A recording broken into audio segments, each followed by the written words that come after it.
Bonjour à toi, mon ami, mon ami. Je veux te poser une question aujourd'hui. Et si ce que tu traverses en ce moment, cette saison difficile, ce sentiment d'être au bout du rouleau, n'était pas la fin? Et si au contraire, c'était le début de quelque chose de nouveau, de quelque chose de plus grand? Je sais, ça peut paraître difficile à croire quand on a le cœur lourd, quand l'avenir semble bouché et que le passé nous pèse. On a tous connu ces moments où l'on se sent brisé, où l'on a l'impression que le monde s'est effondré autour de nous. On regarde les morceaux de notre vie éparpillés sur le sol et on se demande comment on pourra un jour tout remettre en ordre. C'est peut-être une relation qui s'est terminée, un rêve qui s'est envolé, une porte qui s'est fermée brutalement. On se sent perdu, invisible, oublié. On se dit, c'est fini, l'histoire s'arrête là. Mais je veux te dire quelque chose de très important aujourd'hui. Dieu n'a pas terminé ton histoire. Ce que tu vois comme une fin, lui le voit comme un chapitre nécessaire. Ce que tu perçois comme une destruction, il le voit comme une reconstruction. Pense à un arbre en hiver. Il perd ses feuilles, il a l'air mort, fragile, dépouillé de toute vie. On pourrait croire que c'est la fin pour lui, mais au plus profond de ses racines, la vie est toujours là, elle se prépare. Et quand le printemps arrive, de nouvelles feuilles apparaissent, plus vertes, plus fortes, des fleurs éclosent, promettant des fruits. Ta vie, c'est un peu comme cet arbre. Il y a des saisons de repos, des hivers nécessaires où Dieu travaille en secret, dans le silence, là où tes yeux ne peuvent pas voir. Ces moments de pause, ces moments où tu te sens mis de côté, ne sont pas des punitions. Ce sont des temps de préparation. Dieu est en train de guérir tes blessures profondes, de fortifier tes racines pour que tu puisses porter encore plus de fruits demain. La Bible nous le dit dans le psaume 147, verset 3. Il guérit ceux qui ont le cœur brisé et il panse leurs blessures. Imagine ça un instant. Le Créateur de l'univers se penche sur toi avec une tendresse infinie pour soigner personnellement chaque blessure de ton cœur. Il ne te dit pas de te ressaisir ou d'ignorer ta douleur. Non, il la reconnaît, il l'accueille et il la guérit. Il est le divin artisan qui prend les morceaux cassés de ta vie, non pas pour les jeter, mais pour en faire quelque chose de nouveau, une mosaïque encore plus belle et plus précieuse qu'avant.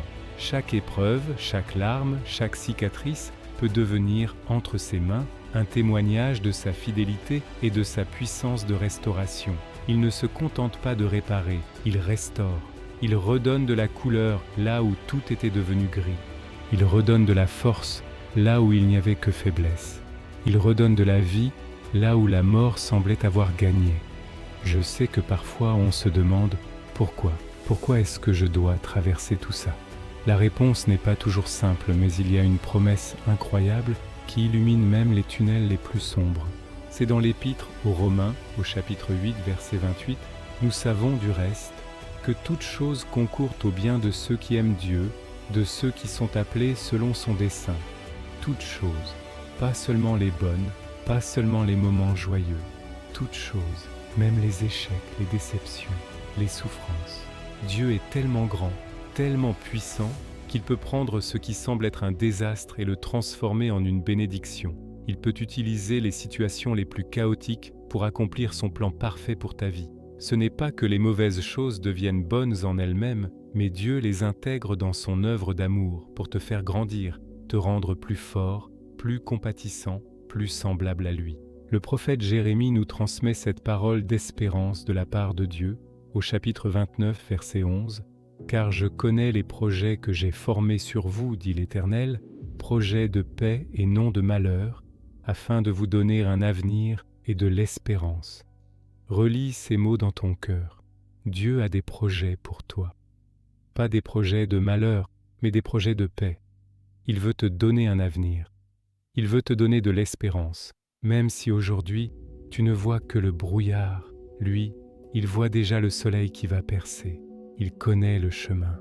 Il connaît la destination. Et cette destination est bonne. Il ne t'a pas abandonné au bord de la route. Il marche avec toi. Même quand tu ne sens pas sa présence, il te tient la main, même quand tu as l'impression de tomber. Alors maintenant, j'aimerais t'inviter à faire une petite pause avec moi. Si tu le peux, ferme les yeux un instant. Respire profondément, inspire la paix et expire tes soucis, tes angoisses. Imagine que tu déposes tout ce qui est lourd à tes pieds, tes peurs, tes regrets, tes questions sans réponse. Visualise la main de Dieu, une main forte et douce à la fois, qui se pose sur ton épaule. Sens sa présence qui t'enveloppe et qui te dit « Je suis là. N'aie pas peur. J'ai un plan. » Laisse cette vérité descendre de ta tête jusqu'à ton cœur. Laisse l'espérance renaître en toi. Pas une espérance vague et lointaine, mais une certitude vivante. Ton histoire n'est pas finie. Le meilleur est encore à venir. Laisse cette petite flamme d'espérance grandir en toi. Nourris-la avec ses promesses. Peu importe ce que les gens disent hors de toi, peu importe ce que tes propres doutes te murmurent à l'oreille, la seule vérité qui compte, c'est que tu es dans la main de Dieu. Et rien ni personne ne peut t'arracher de sa main. Il est ton Père, ton protecteur, ton Rédempteur. Il est l'auteur de ta vie. Et il est en train d'écrire les plus belles pages de ton histoire. Peut-être que le chapitre actuel est difficile à lire, peut-être qu'il est rempli de larmes et de combats, mais ce n'est qu'un chapitre. Ce n'est pas tout le livre. Fais-lui confiance pour écrire la suite. Il est fidèle et il terminera ce qu'il a commencé en toi. Alors, relève la tête, mon ami, ton histoire continue, et je le crois de tout mon cœur, elle sera belle. Elle sera un témoignage de la grâce, de la bonté et de la puissance de restauration de Dieu. Le soleil va se lever à nouveau pour toi, le printemps va arriver. Les pages blanches de ton avenir attendent d'être remplies de ces promesses accomplies.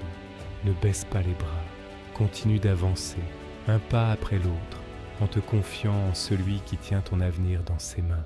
L'espoir renaît aujourd'hui. Dieu n'a pas terminé ton histoire. Merci d'avoir écouté jusqu'au bout. Si ce message t'a encouragé, n'hésite pas à le partager avec quelqu'un qui en aurait besoin.